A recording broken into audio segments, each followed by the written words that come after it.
بسم اللہ الرحمن الرحیم۔ ومن قبل ہی کتاب موسیٰ، دلیل نقلی از تورات، جس کا حاصل یہ ہے کہ یہ مسئلہ توحید یہ پرانا جھوٹ نہیں بلکہ پرانا سب سے بڑا سچ ہے۔ پرانا سب سے بڑا سچ ہے۔ انہوں نے کہا کہ یہ مسئلہ توحید پرانا جھوٹ ہے، تو من قبل ہی کتاب موسیٰ سے بتایا گیا کہ یہ پرانا جھوٹ نہیں بلکہ یہ پرانا سب سے بڑا سچ ہے۔ آپ کے پاس لکھا ہے، یعنی یہ پرانا جھوٹ نہیں بلکہ بہت بڑا بہت پرانا سچ ہے، کیونکہ اس سے پہلے تورات میں بھی یہی مسئلہ آ چکا ہے، پہلے انبیاء نے بھی یہی مسئلہ بیان کیا ہے۔ وَمِن قَبْلِهِ کتاب موسیٰ، اور اس قرآن سے پہلے کتاب موسیٰ کی نازل ہو چکی ہے، امام و رحمہ۔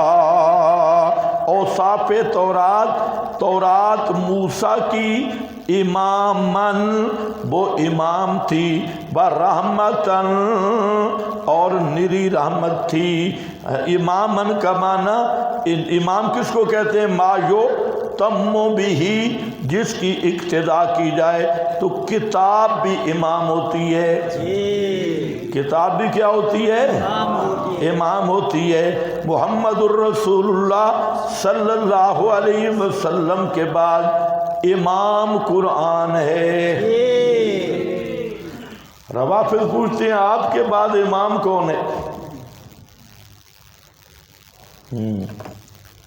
یہ ایک بہت بڑا عقلی شوشہ چھوڑتے ہیں۔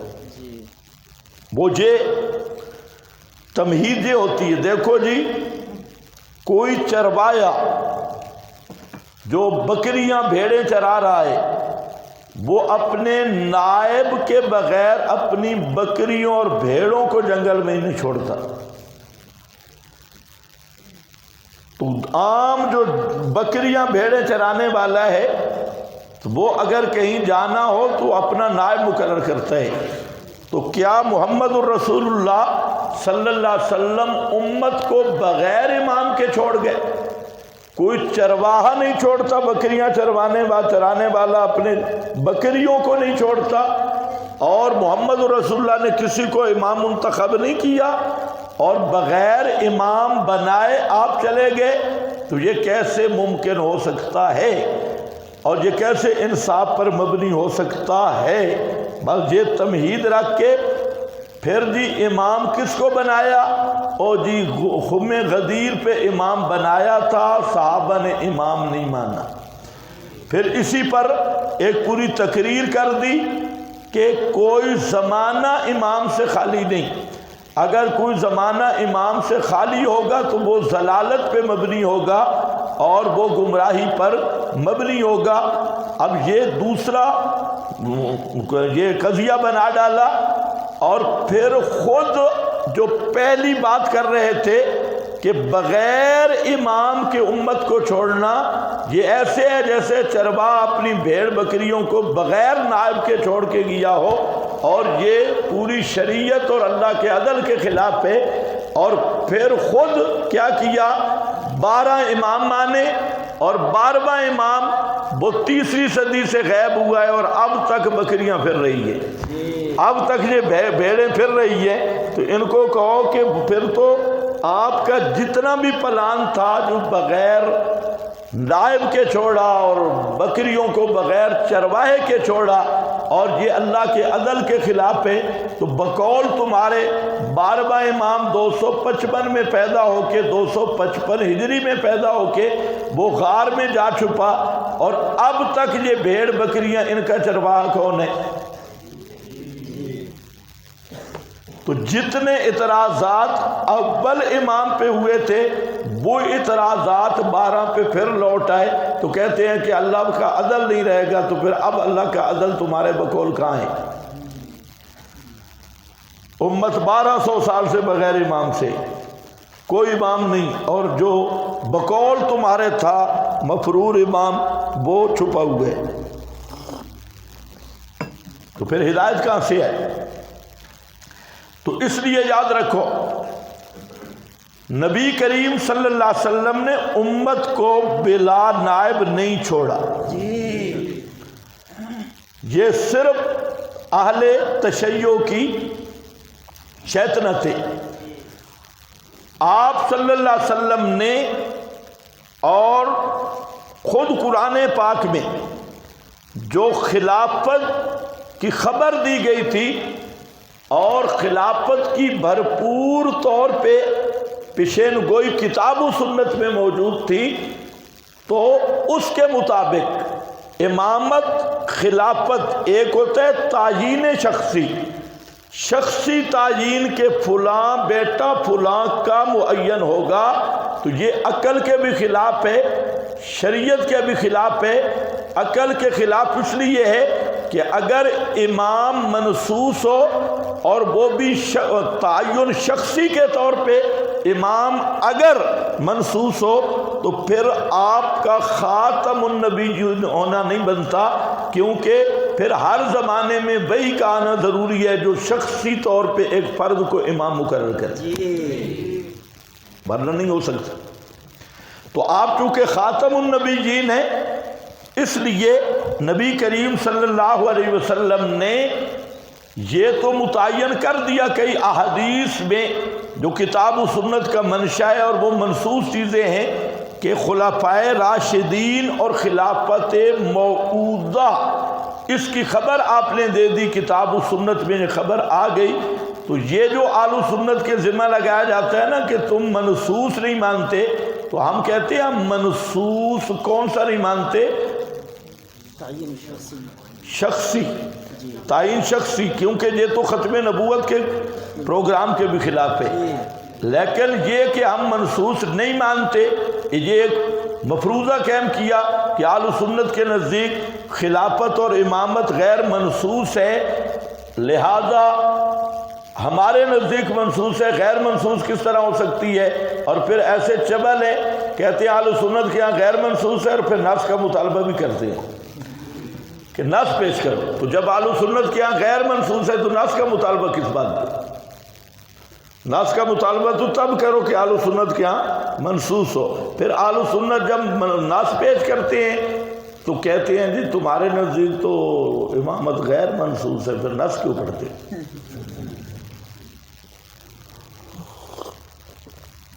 تو ایک بات ذہن میں رکھ لو، سارے مسئلے حل ہو جائیں گے. ہمارے ہاں جو امامت غیر منصوص ہے وہ تعین شخصی کے اعتبار سے، اور ہمارے ہاں ابو بکر و عمر عثمان علی کی امامت منصوص ہے، اور وہ پیشین گوئی کے اعتبار سے اللہ رسول نے جو پیشین گوئیاں کی ہیں اور وعدہ کیا ہے وعد اللہ الذین آمنوا، یہ وعدہ پورا ہو نہیں سکتا اگر ابو بکر و عمر عثمان کو خلیفہ برحق نہ مانا جائے، تو اس وعدہ کی تکذیب ہے. اور پھر پیغمبر کریم نے خود جو بیان کیا اپنے بعد خلافت کا مسئلہ، اور اس میں تواتر مانوی حاصل ہے. ابو بکر و عمر عثمان علی کی خلافت حقہ ہونے پر مانوی تواتر حاصل ہے اور روایات کو، تو وہ ساری اس پر قطعی دلیل ہے کہ ان حضرات کی امامت اور خلافت نصوص سے ثابت ہے، لیکن نصوص سے بطور تعین شخصی کے نہیں بلکہ بطور خوشخبری اور پیشین گوئی کے، جس کا مصداق یہ ہے. تو نبی کریم علیہ السلام کے بعد امام کون ہے؟ ہاں شک پڑ گئی ہے. حضرت جہاں پر وہ کہتے ہیں قرآن امام کیسے بن سکتا ہے، ہم کہتے ہیں کتاب موسیٰ امام کیسے بن سکتی ہے؟ وَمِن قَبْلِهِ کتاب موسیٰ اماما، اور اس سے پہلے کتاب موسیٰ کی امام رہنما تھی، مسئلہ حق بیان کرنے والی تھی. امام وہی ہوتا ہے جو مسئلہ حق بیان کرے. وَرَحْمَةً، اور رحمت تھی. رحمتاً کے اوپر لکھا ہے عملاً، جو اس پہ عمل کرتا تو مرحوم ہو جاتا، جو اسے اپنا مرشد سمجھتا تو ہدایت پاتا۔ بہذا کتاب، یہ جو من قبل ہی کا لفظ ہے، ہی ضمیر کا مرجع کیا ہے؟ میں نے ہی ضمیر کا مرجع بنایا القرآن، قرآن سے پہلے کتاب موسیٰ ہے۔ اور ایک دوسری توجہ بھی ہے کہ ہی ضمیر کا مرجع ہے شاہد، شاہدہ کیوں؟ شیعہ سے متاثر تو نہیں ہے؟ خاموش ہو گئے، بولتے کیوں نہیں ہیں؟ بولتے آؤ نہیں تو کام لمبا ہو جائے گا۔ بشاہدہ شاہد ومن قبل ہی، من قبل ہی اس شاہد سے پہلے کتاب موسیٰ ہے۔ ہی ضمیر کا مرجع شاہد، اس شاہد سے پہلے کتاب موسیٰ ہے۔ امام و رحمتن، بہذا کتاب دلیل بئی ہے، یہ کتاب ہے مصدقن تصدیق کرنے والی، یہ اوصاف قرآن کا بیان ہے۔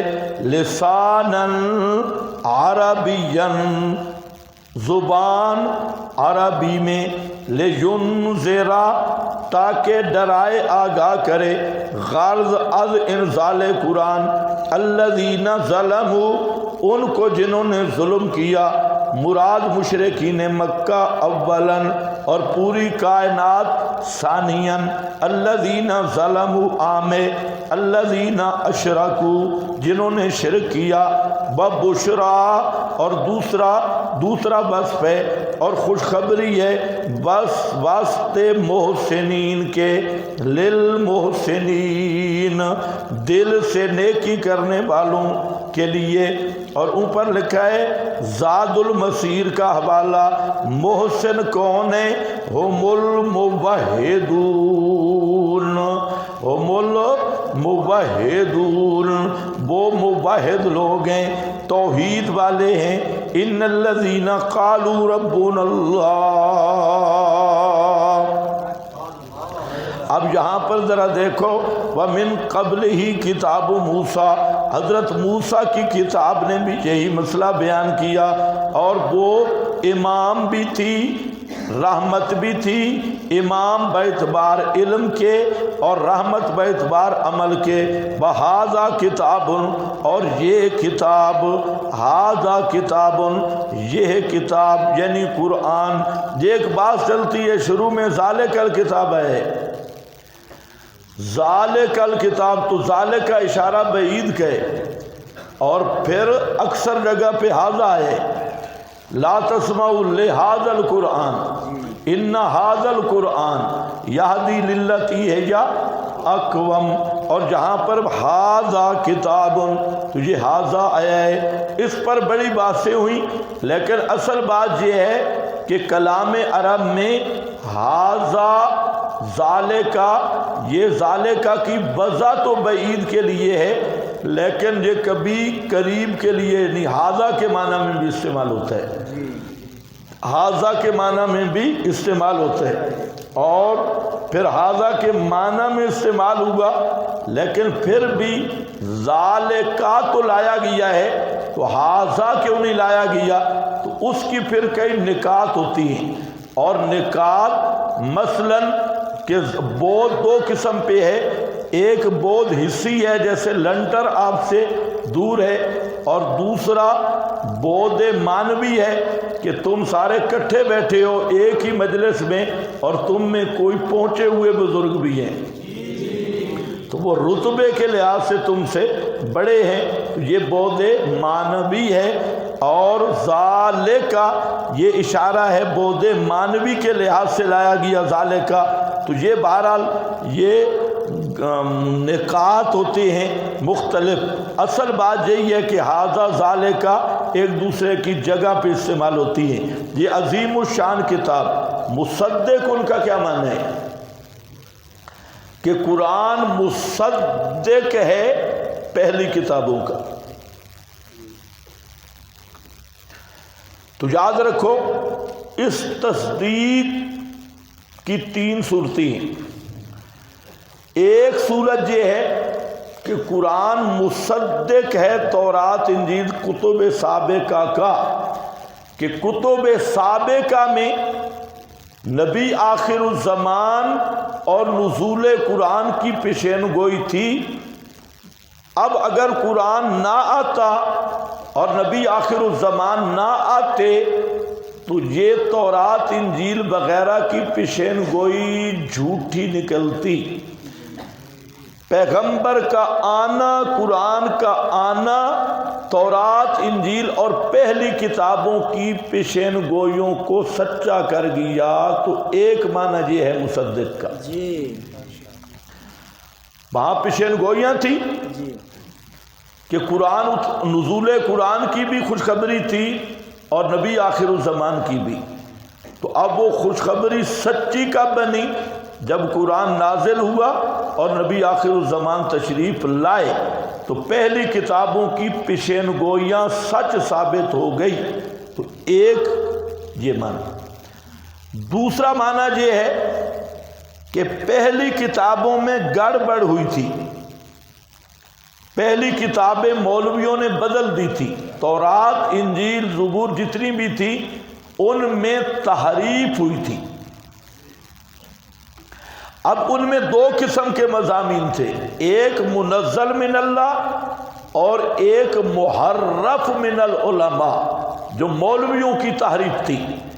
تو قرآن آیا کہ جو قرآن مقدس جو حق مضامین تھے، قرآن نے انہی مضامین کو بیان کر کے بتا دیا کہ یہ منزل من اللہ مضمون ہے اور دوسرا وہ ہے محرف من العلماء۔ تو جو تورات کی کا مضمون تھا اور تورات منزل من اللہ تھی، اس کی تصدیق کس نے کی ہے؟ قرآن نے آ کر کی ہے، اور جو اس مضمون قرآن مقدس کے مضمون کے خلاف مضمون ہے وہ مولویوں کی تحریف ہے۔ تو قرآن نے تورات کی کیا کر دی؟ تصدیق۔ یہ بڑی اہم بات ہے، اس کو ذہن میں رکھو۔ اور اسی کو دوسرے مقام پہ فرمایا مہیمنن علیہ، پہلی کتابوں پہ قرآن کنٹرول کرنے والا، نگران اور حاکم ہے۔ کس بات پہ؟ کہ ان کا کون سا حصہ منزل من اللہ ہے اور کون سا حصہ محرف من العلماء ہے۔ تو جو حصہ قرآن کے موافق ہے وہ منزل من اللہ ہے، اور جو قرآن کے خلاف آیا اس میں تحریف ہوئی اور مولویوں نے گڑبڑ کی ہے۔ دو۔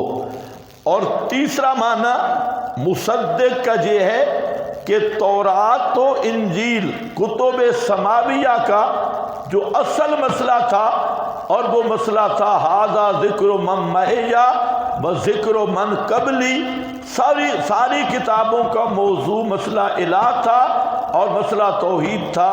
تو قرآن نے ان پہلی کتابوں کے مضمون کی تصدیق کر دی ہے۔ قرآن کا بھی وہی مسئلہ ہے، پہلی کتابوں کا بھی وہی مسئلہ ہے۔ تو قرآن کو دیکھا جائے، پہلی کتابیں بھی سچی ثابت ہو گئیں اور قرآن بھی سچا ثابت ہو گیا، کہ قرآن کا مسئلہ وہ ہے جو فطرت میں رکھا ہوا مسئلہ توحید اور مسئلہ الہ ہے۔ کتنے معنی ہو گئے؟ تین۔ یہ مصدقن، اس کو یاد رکھو، یہ کئی جگہ پہ آئے گا، میں بات نہیں کروں گا۔ لسان عربین، عربی زبان میں، عربی کا معنی بتا چکا ہوں، عربی زبان کو بھی کہتے ہیں، لینگویج زبان، اور دوسرا عربی کا لغوی معنی فصیح زبان اور فصیح بولی۔ عربین لیجنذرا، قرآن کیوں آیا؟ تعبیر لکھنے کے لیے؟ نہیں جی۔ ختم پڑھنے کے لیے؟ نہیں جی۔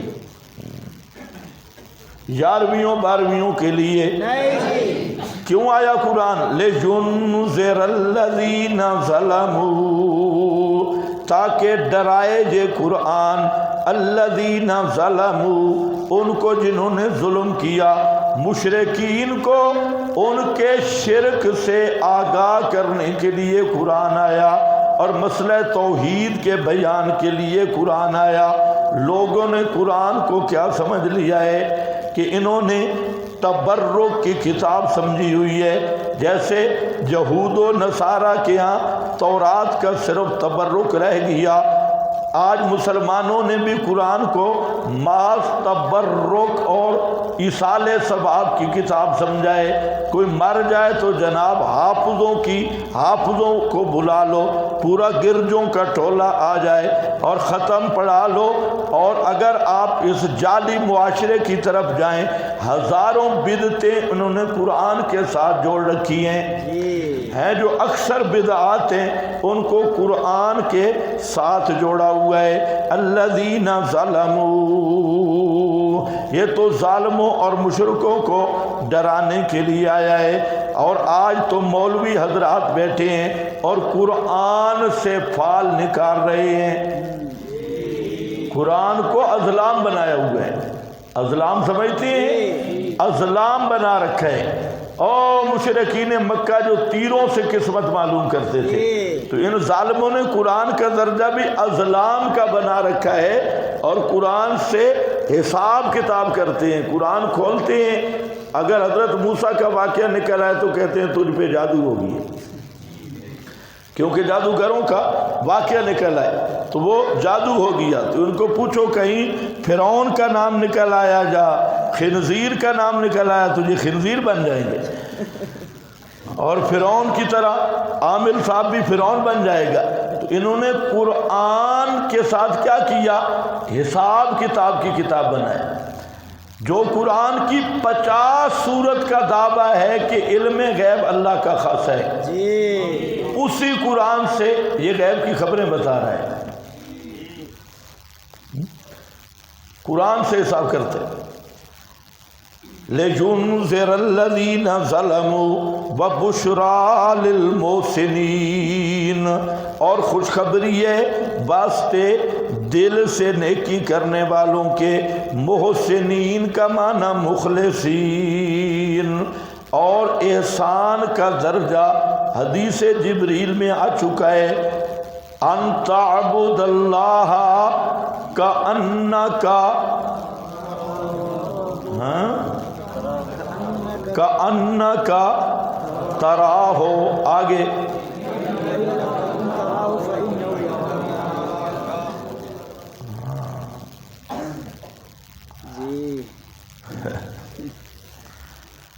اچھا خیر، کتنے درجے بناتے ہو؟ اللہ کی عبادت کر گویا کہ تو اللہ کو دیکھ رہا ہے۔ آگے کیا معنی کرتے ہو؟ اگر نہ دیکھ سکے، یہ اگر نہیں ہے، یہ اگرچہ ہے، یہ ان بسلی ہے۔ ہاں، اگر کیا تو ایمان کی خیر مناؤ، ہاں، اور کأنک تراہ، اور یہ جو صوفی کہتے ہیں نا کہ دل میں تصور یہ کرو کہ تم اللہ کو دیکھ رہے ہو، تو کس چیز، وہ متصور کیا چیز ہوگی؟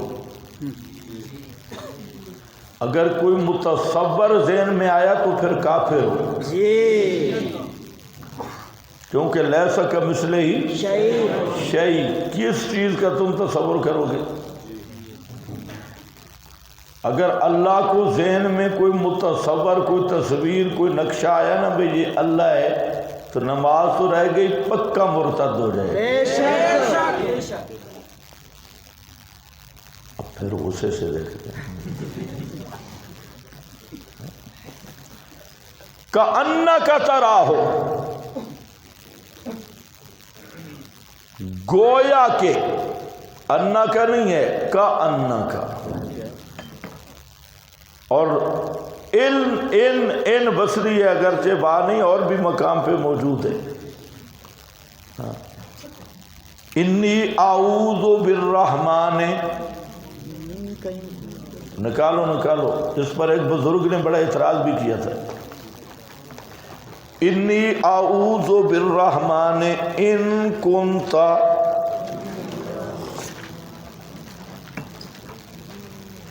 ان کنت تقیا 568 میں دیکھو، قالت انی اعوذ بالرحمن منک ان کنت تقیا، حضرت مریم نے کہا میں رحمان کی پناہ میں آتی ہوں تجھ سے، ان کنت اگر ہے تو متقی، اگر ہے تو متقی، بولو اگر ہے تو متقی، بھائی پچھلے کیوں نہیں بول رہے تم؟ اگر ہو تم متقی، ان کنت تقیا، اگر تو متقی ہے تو ہٹ جا، میں رحمان کی پناہ میں آتی ہوں۔ متقی سے پناہ میں آنے کا کیا مطلب ہے؟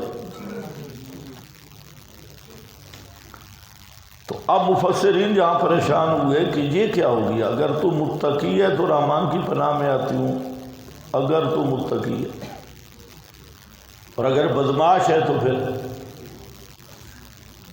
تو جو خود متقی ہے اس سے کہنا کہ اعوذ بالرحمن ان کنت، اگر تو تقی۔ انہوں نے کہا کہ پھر محلے میں ایک تقی صاحب تھے، بدماش تھے جی، تو نام تھا تقی۔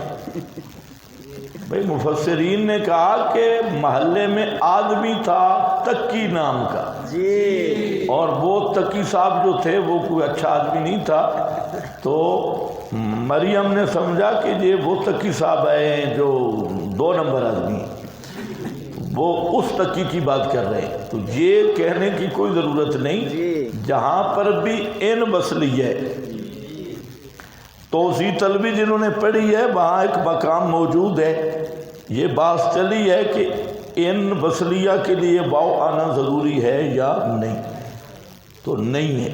یہاں یہ معنی، میرا دورہ کوئی مولوی صاحب سن رہا تھا تو اس نے کسی بڑے بزرگ کو شکایت لگائی کہ اس نے یہ بالکل نیا معنی کیا، تو بڑے بزرگ وہ تبخیر کے مریض تھے، اس نے 4-5 مجھے گالیاں بھی دے دی، کہتا ہے یہ بالکل محرف تحریف کی ہے، فلاں کیا۔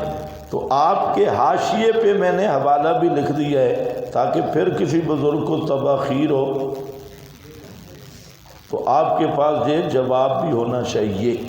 حاشیے پر خفاجی کا حوالہ موجود ہوگا، خفاجی کا۔ قال شہاب الظاہر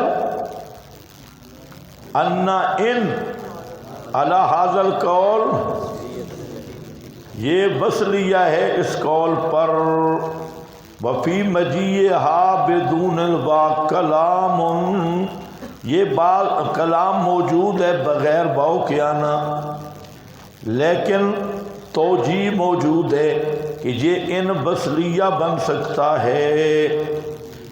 تو جہاں ان اگر بسلیہ بناؤ تو کوئی اس پہ اشکال نہیں، بلکہ اگر غور کیا جائے تو اوپر تھا فتمثل لہا بشرا سویا، تو بشر سوی وہی ہوتا ہے جو متقی کے شکل میں ہے، پورا بشر وہی ہے، داڑھی منا پورا بشر نہیں ہوتا، کلین شیو بھی بشرن سویہ نہیں ہے، یہ مخنث ہے۔ تو پورا بشر کون ہوتا ہے؟ جو جس کی صورت متقی والی ہو۔ تو وہ کہہ رہی ہے کہ میں رحمان کی پناہ میں آتی ہوں اگرچہ تو متقی ہے، اگرچہ تیری صورت متقیوں والی ہے، پھر بھی میں رحمان کی پناہ میں آتی ہوں۔ تو یہ اور نزاحت مریم کا بیان ہے۔ تو یہ جو ہے کأنک تراہ، گویا کہ تو اللہ کو دیکھتا ہے، اگرچہ تو نہیں دیکھ سکتا تو پھر اتنا ذہن میں رکھ کہ اللہ تجھے دیکھ رہا ہے۔ یہ جو ہے نا اللہ تجھے، یہ مراقبہ مائیت ہے، یہ مراقبہ مائیت ہے، اس چیز کا دھیان رکھنا کہ اللہ مجھے دیکھ رہا ہے، اور یہی درجہ ہے۔ یا پھر یہ تمثیل کے طور پہ ہے کہ جیسے ایک آدمی کام کرتا ہے جب استاد یا مالک دیکھ رہا ہو، اور ایک کام کرتا ہے مالک کو دیکھ رہا ہو، وہ سامنے ہو، اور دوسرا کام کرتا ہے کہ مالک مجھے دیکھ رہا ہے، یہ مالک کو نہیں دیکھ رہا ہوتا تو وہ پورے اخلاص کا مظاہرہ کرتا ہے۔ تو مقصد یہاں احسان کا حصول اخلاص سے۔ لیکن یہ جو صوفیوں والا معنی ہے نا کہ ذہن میں یوں تصور کر کہ اللہ تیرے سامنے ہے اور تو اللہ کو دیکھ رہا ہے، تو ایسی صورت میں اگر کوئی صورت یا شکل کو اللہ متصور کیا تجھے کافر ہے، بے شک یا کسی خیال کو بھی کیا تجھے کافر ہے۔ جی ہاں بھئی بشرا للمحسنین،